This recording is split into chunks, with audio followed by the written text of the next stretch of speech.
Coach, I was at Big 12 Media Day, and I asked Coach Frost, who's kind of helped him acclimate back into coaching, back in the Big 12? You're a name that he came up with. How have you sort of helped in any way, Coach Frost, kind of get reacclimated to college football? Well, hopefully I'm doing anything that he asks. Yeah, listen, my relationship with Coach Frost goes back, obviously, quite a few, what is now stops and years, which was, I didn't know Coach when we all got here the first time around, 2017, or 16 rather.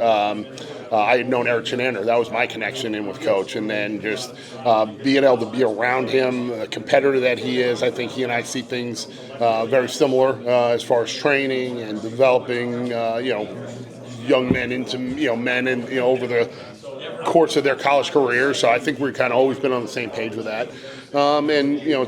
It allows me to coach my own style and how I see fit. And I think that having that kind of same idea or same mindset and being able to have the freedom as an assistant coach is really awesome. At Big 12 Media, I also heard that Nigel Lee Kelly wrecked some practices for the offense. He was just all over the place. What do you like about Nigel Lee's game? What can fans expect to see on the field from him? Yeah, I'm hoping for Nigel Lee he can continue to trend the way that he was in the springtime, which judging by the summer workouts and the way that kind of he looks right now physically, I think that's the way that he's going. He's a big, explosive athlete with great length, and I think just probably continuing to mature and get another year older, get another year stronger, and another year of studying the game. Probably also, him having more banked game reps from last season into this spring more than anything has probably helped him. And looking forward to him take the next step. I think this training camp, and I've been telling the guys, I said this to some of the other people, I guess, is,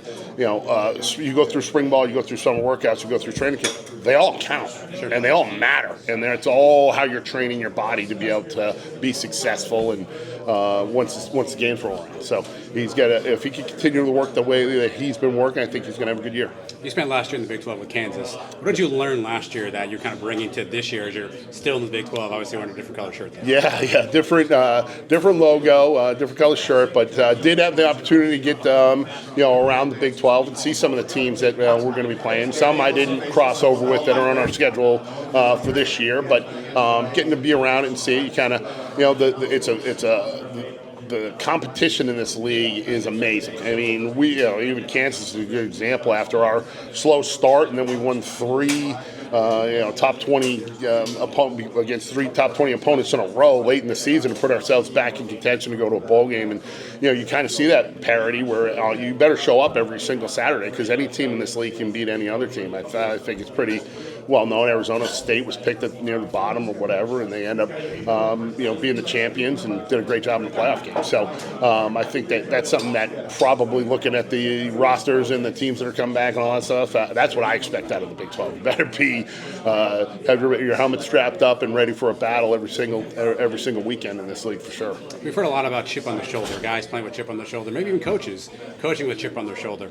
A, do you see that? And B, can that be a benefit to this team having that chip on their shoulder? Yeah, I think that anytime you got to this is a violent, fast game, and you better have an attitude about you. And if you're passive or just okay with any type of outcome, you're not going to be successful. And the guys that you don't just get to win because it's your turn or you showed up or you did your due diligence. You better have an attitude and a mindset that you're not going to let the guy across from you beat you. And I think that's hopefully our team has it. I want them to, and I know me as a coach, I want to have that. I want to be the best head coach in the country and be able to say my group's the best guys. So I'm going to coach them that way. I'm going to try to do everything in my power to make them the best they can be.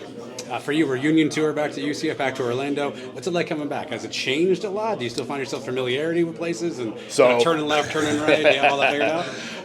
It's number one. It's awesome. When we get back in December, I said, "Oh man, I miss this." Obviously the sunshine and the palm trees. My wife is in Nebraska and sending me the screenshot of the weather and the feels like temperature and stuff. I was smart enough not to respond with one back from Orlando at the time.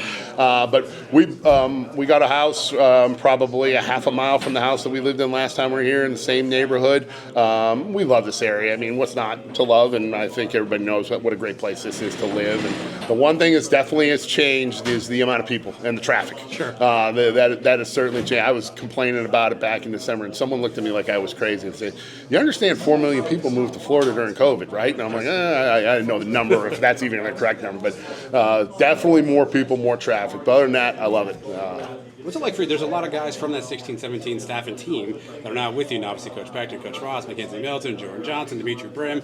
We go on. What's it like kind of having some of those guys back? Does it kind of feel like getting the band back together a little bit? Yeah, I think that, it's interesting because, besides Coach Beckton and myself, we're the only two, position coaches really, and obviously Mackenzie was a player, and, then, the other guys that you mentioned as well, all coming from being players to now they're in different roles. And then same thing, some of the other support staff guys, they may have been doing something completely different than what they're doing now. So I think there's a little bit more, especially with the size of the coaching staffs and support staffs and the way that college football has become now. It's a little bit different that way. So, there's more personalities that you got to get used to, and more people looking to do their share of the task and be able to help out, and kind of forces you to pivot on kind of maybe some of the stuff that you had been doing, and that you need to do something else. So there's a little bit of learning that way, but it's a great group, and so far it's been really fun. Obviously we've been through a spring ball and a summer together, but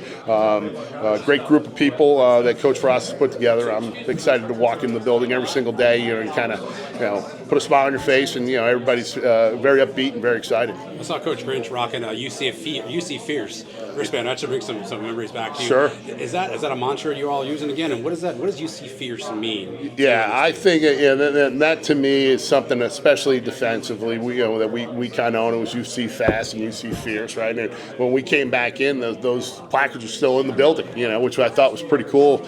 After us being gone, and a lot of the stuff that Coach Frost had kind of preached, was kind of still up. You saw it in the building when you walked in. I thought that was pretty exciting. And then defensively with UC Fierce, to me, it's you're doing it fast, but we are never going to back down from any challenge. We could be putting a back against the wall situation, or defensively, you always talk about turnovers and sudden changes, and all of a sudden maybe there was a fumble, you got to go boom, take the field, you got to stop the bleeding. So having the ability to do that and the mindset to be able to do that at this place, especially some of the great defensive players you go down the list that have walked through the hallways here, something that's definitely we're not lost on, and know that what's expected of this defense.